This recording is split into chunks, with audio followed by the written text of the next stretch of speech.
Me voici à l'intérieur d'une voiture que vous n'avez certainement pas vu arriver sur la chaîne. Là, c'est une surprise.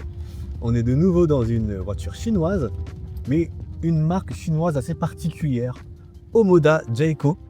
Alors, je ne sais pas si vous en avez déjà entendu parler. En tout cas, c'est la première fois que vous la voyez sur la chaîne, ça c'est sûr. Une marque du groupe Chery. Ça existe depuis très longtemps, en 1997. Par contre, la marque Omoda Jayco, elle est toute jeune.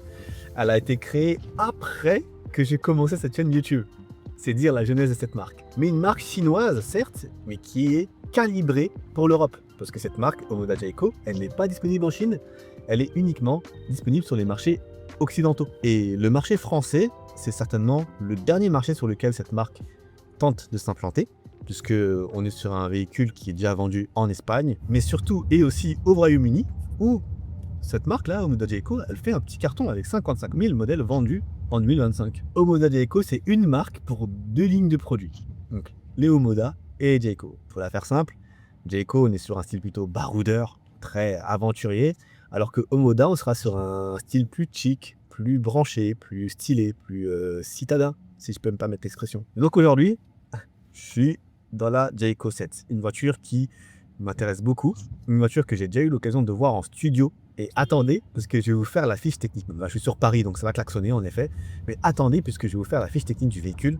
On est sur un SUV du segment C, hybride rechargeable, 4,50 m de long, 18 kWh pour la batterie, 280 chevaux cumulés, tout équipé. Mais vraiment, quand je vous dis tout équipé, là je suis sur la finition haut de gamme, mais qui est quand même sacrément bien. Mais quand je vous dis sacrément bien équipé, un superbe rapport qualité-prix. Un véhicule qui va donc se frotter au Volkswagen Tiguan PHEV, au Peugeot 3008 PHEV, à la MG EHS PHEV et bien entendu aussi à la BYD Sea Lion U DMI. Le prix d'entrée pour ce véhicule, tenez-vous bien, c'est 35 900 €.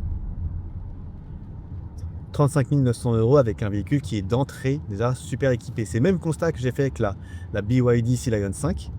L'offensive chinoise, elle a commencé et elle est sérieuse. On part de Paris et on va se rendre directement au Jardiland de Carré-Sénart pour faire une recharge rapide. Donc la voiture, j'ai été dedans en matinée, j'étais à l'arrière principalement. Je me suis fait conduire par mes deux autres collègues journalistes. Et là, c'est à mon tour de la conduire. Donc littéralement, c'est assez rare que je fasse ça, mais là vraiment, je découvre la voiture littéralement en même temps que vous.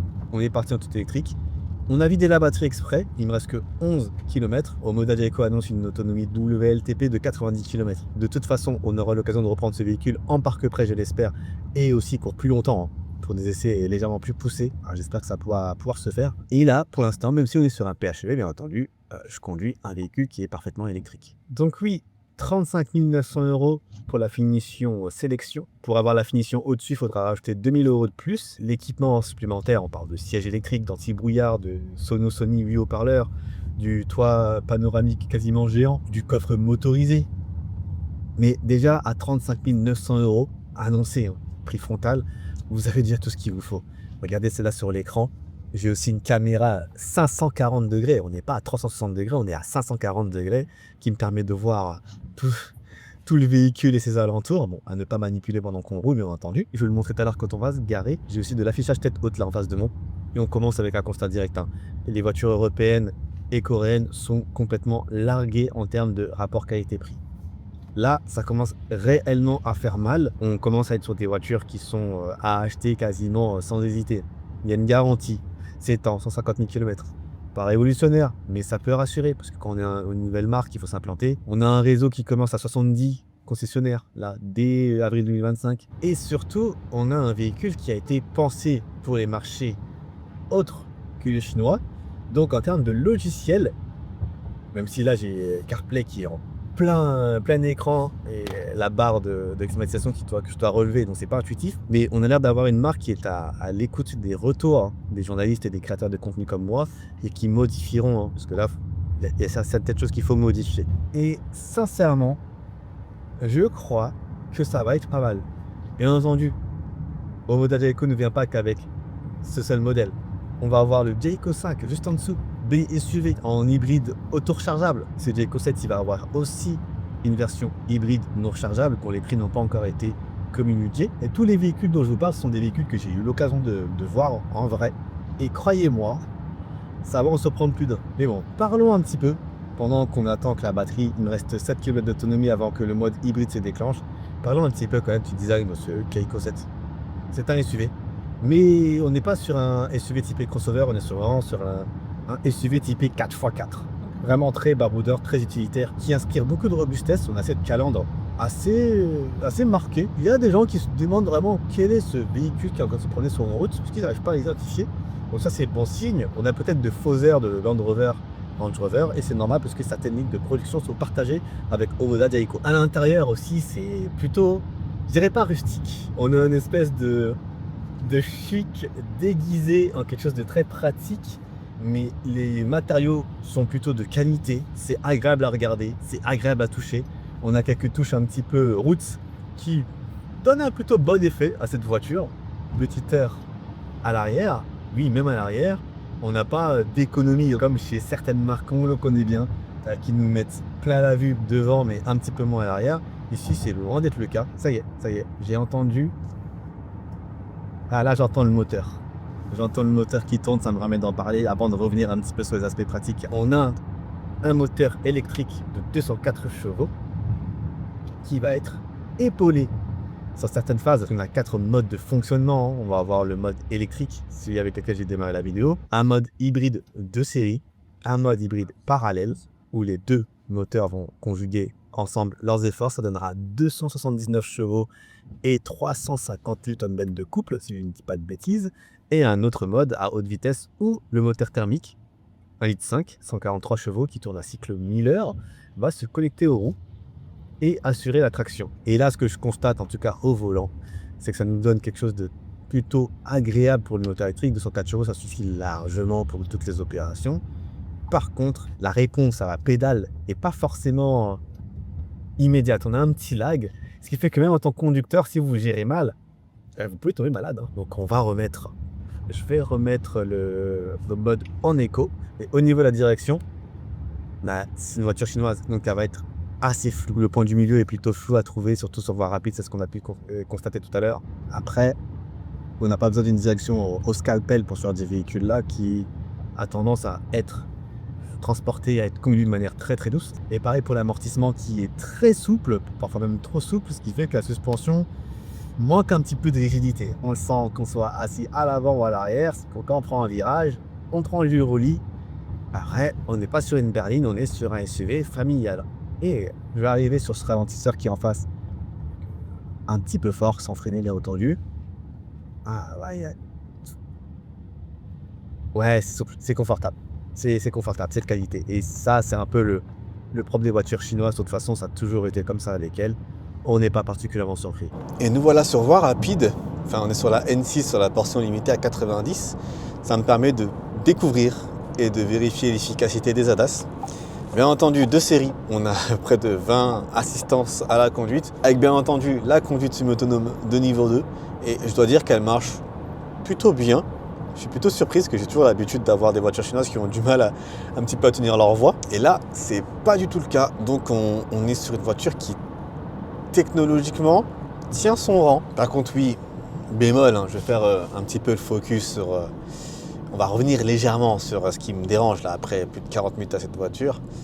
C'est l'écran en face de moi, totalement bien entendu tactile et assez peu de touches finalement physiques. Là on a le mode auto pour la climatisation, le mode de conduite, le désembuyage de la vitre avant, le warning, et pour alterner entre le mode EV et le mode HEV. Bon là je suis en mode HEV depuis presque une demi-heure. En termes d'utilisation de conduite et d'agrément, il n'y a aucune différence. Donc le moteur thermique on l'entend pas du tout, d'autant plus si vous écoutez de la musique, le temps de sortir un petit peu du bazar de Villeneuve-Saint-Georges, j'écoutais de la musique, les 8 haut-parleurs Sony font largement bien le boulot. Vraiment, le seul truc qui va pas, ça va être cet écran qui concentre tout, mais tout, par exemple, un truc simple, pour baisser le volume. Bon, bien entendu, je peux utiliser les touches du volant. Mais si par exemple ma partenaire ou n'importe quelle autre personne était assise avec moi à côté, et pour baisser le volume, aucune touche, j'ai rien. Il faudrait, et encore, faire glisser à partir de la droite de l'écran et jouer avec ce slider-là pour augmenter ou baisser le volume. Alors, je veux bien qu'on aille vers le tout tactile, mais même sur un téléphone, on a des touches sur le côté. Par contre, oui, après ces dizaines de minutes au volant de cette voiture-là, on est pas mal installé. Les sièges sont vraiment, vraiment sympathique. L'assise est un petit peu ferme, on est quand même bien installé. C'est une voiture qui pourra transporter facilement sur le long cours. Je sais que vous attendez que je parle de la consommation, ne vous inquiétez pas, ça va arriver. Pour en terminer avec l'intérieur, heureusement, on garde quand même quelques touches physiques, hein, notamment en dessous du volant, on va avoir les commandes pour l'allumage des feux, auquel on ne touchera quasiment jamais, la trappe à essence et l'ouverture du coffre qui est ici motorisé sur la finition exécutive. Concernant la consommation, eh bien, voiture chinoise oblige, en termes d'interface pour pouvoir maîtriser et gérer sa consommation, on n'est pas trop aidé. Parce que moi, à l'ordinateur de bord, ce qui est indiqué, c'est les 50 derniers kilomètres. Je suis à 7,9 kWh et 2,9 litres au 100, ce qui donne une moyenne globale, combinée de 5,4 litres au 100. Ce que Omoda Jayco nous promet, c'est une consommation qui ne dépassera pas les 6 litres au 100. Batterie vide. Je dis vide avec les guillemets parce que bien entendu, vous commencez à comprendre le principe d'une super hybride, d'une hybride un peu rechargeable et avancée. C'est qu'on n'arrive jamais à 0%. On va garder soit 25% en tampon, soit 15% pour pousser au maximum. Vous ne perdez pas en agrément lorsque la batterie est vide. C'est le cas depuis que je suis quitté Paris. Et en plus, la consommation ne s'envole pas.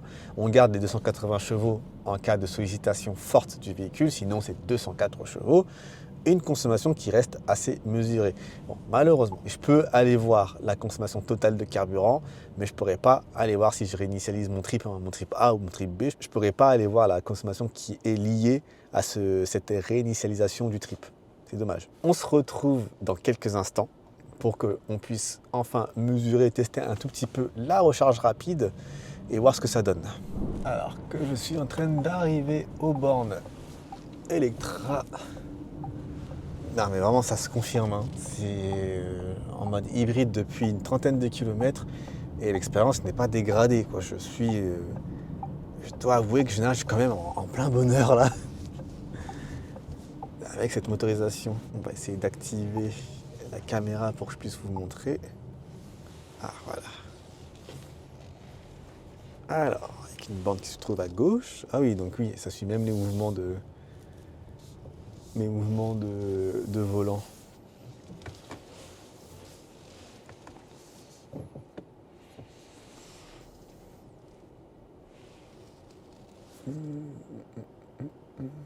La borne est à droite.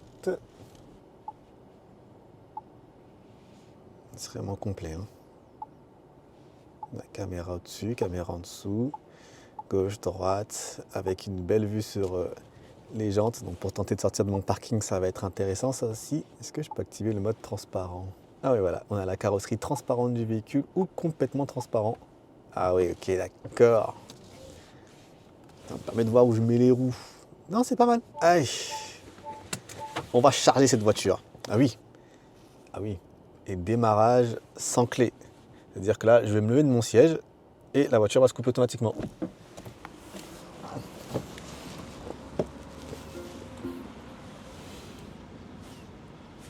Trop bien. Ok, on reste à 33 kW. Bon, en tout cas, on est à une demi-heure pour récupérer les 80%. Donc moi, je vais aller prendre un petit goûter et on va voir si quand je reviens, c'est prêt.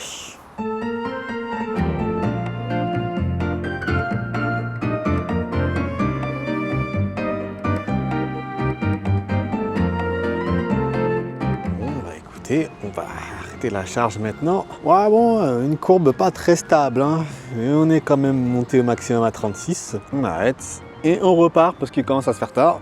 On a récupéré 83%. On rebranche ça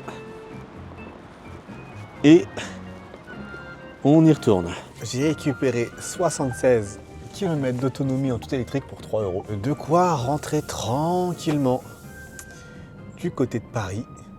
Toujours ces regards assez étranges au passage de ce Jayco. Je crois que j'ai pu tout vous dire sur ce que je pouvais donner comme information avec ce que j'ai. C'est une découverte, c'est une prise en main qui est très positive pour moi et je suis assez pressé de découvrir le reste de la gamme. Et on peut même être songeur sur le prix du reste de la gamme parce que là on est sur la version PHEV qui commence à 35 900 €. La concurrence est complètement à la ramasse. Et cette voiture, elle est prévue aussi en version HEV, donc simple, hybride, auto-rechargeable, ce qui va tirer les prix vers le bas. Mais ce qui me fait le plus peur, entre guillemets, c'est le B SUV de Jayco, le Jayco 5, qui va bientôt être aussi annoncé en termes de prix. qui va aller chasser sur les plates-bandes du Captur, du Yaris Cross, du Hyundai Kona, de toutes ces voitures des MG ZS. Et je suis très curieux de connaître le prix auquel Omoda Jayco va commercialiser son futur BSUV Jayco 5. Ça risque de faire encore une fois assez mal. Garantie 7 ans, 150 000 km. Ce sont les premiers clients qui pourront vérifier la fiabilité du bloc, mais les Chinois maîtrisent quand même pas mal l'outil. Par contre, les gens, entre guillemets, pour lesquels je me fais pas mal de soucis, ce sont les constructeurs européens historiques. Renault, Citroën, Peugeot, Volkswagen. Réveillez-vous les amis parce que la cavalerie arrive et elle arrive très fort. Ce sera tout pour cette prise en main du Jayco 7. Dites-moi si la vidéo vous a plu, vraiment dites-le moi dans les commentaires. C'était pas un format très facile, prise en main en direct, mais dites-moi si vous avez eu assez d'informations, si cette marque vous intéresse et on essaiera avec Omoda Jayco de mettre en place quelque chose de plutôt intéressant pour qu'on puisse vraiment découvrir en profondeur leur modèle parce que ça m'intéresse. Très pressé de voir ce que peut donner aussi Omoda sur route, donc la contrepartie légèrement plus urbaine, légèrement plus chic, qui moi personnellement me parle un peu plus. C'est à vous de manifester votre soutien en lâchant un maximum de likes, de commentaires, de partages, en boostant la vidéo. On se retrouve très bientôt pour de nouvelles vidéos. Soyez safe, soyez bénis, c'était Davy. Peace.